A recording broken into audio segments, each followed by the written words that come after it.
Етікші. Ерте заманда бір кедей етікші болыпты. Бала-шағасы көп екен. Үй ішін асырау үшін ол ел аралап, қобдиын құшақтап жүріп етік тігіпті. Күндердің күнінде қобдиын қолтықтап таныс емес бір ауылға аттанады. Бұрын жүрмеген жолы болған соң етікші адасып кетеді. Түн болады. Ақырында етікші далада жалғыз тұрған иесіз үйге кездеседі. Иесіз қыстаудың ішіне кірген етікші пештің үстіне шығып, қобдиын басына төсеп жата кетеді. Бір уақытта салдыр-гүлдір еткен бір нәрсенің даусы шығады. Етікші есікке қараса, маңдайында жарқыраған жалғыз көзі бар бір еңгезердей дәу көріп келе жатыр екен. Пеш үстінде жатқан кім? Деп сұрайды дәу. Етікші, бұл етікші деп жауап береді. Бізге керек шебер етікшімісің дейді. Сонан соң дәу бұйырып. Кәне, бері кел, шебер мына үйге кір. Егер ертеңге дейін бір керемет етік тіксең, жаның аман қалады. Ал егер орындамасаң, басыңды аламын дейді де етікшіні ішке кіргізеді. Дәудің өзі есіктің алдына жатып ұйқыға кіріседі. Етікші ішінен енді өмірім жойылды, өліп кетсем бала-шағамды кім асырар екен деп үрейленеді. Амалы таусылған етікші таң атқанша отырып ғажайып етік тігеді.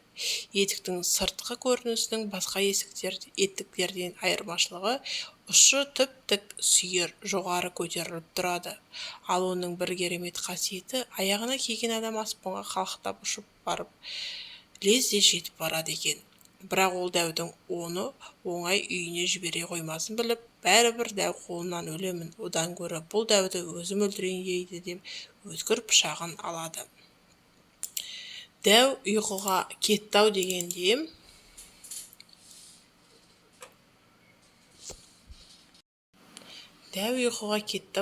кезде етікші етігін киіп сыртқа шығады. Қалықтап ұшқан күйі қолындағы пышағымен дәудің жалғыз көзін түйреп алады да, дәу бақырып, ер болсаң екі соқ дейді. Етікші бірде жетер деп дәудің үстінен ұшып өтеді. Ал дәу жарақат алған табанда өлген дейді. Етікші сыртта тұрып, әр ойланып, бер ойланып, иесіз үйдің төбесіне шығып түнейді. Таң атқан соң дәудің үйін аралап қарап шығады. Үйдің бір қараңғы жерінде темір сандық тұр екен. Етікші темір сандықты әзер дегенде ашады. Оның іші толған алтын күміс екен. Бұдан кейін етікші алтын мен күмісті керегінше қалып, ғажайып етігіне киіп үйіне ұшып келеді. Дәуден алған байлығының жартысын еліндегі жетім жесірлерге таратып береді. Осылай етікші тұратын ауылдың тұрмыстары жақсарып, мұраттарына жетеді. Ал қартайған кезіндегі етікшіні балалары асырапты.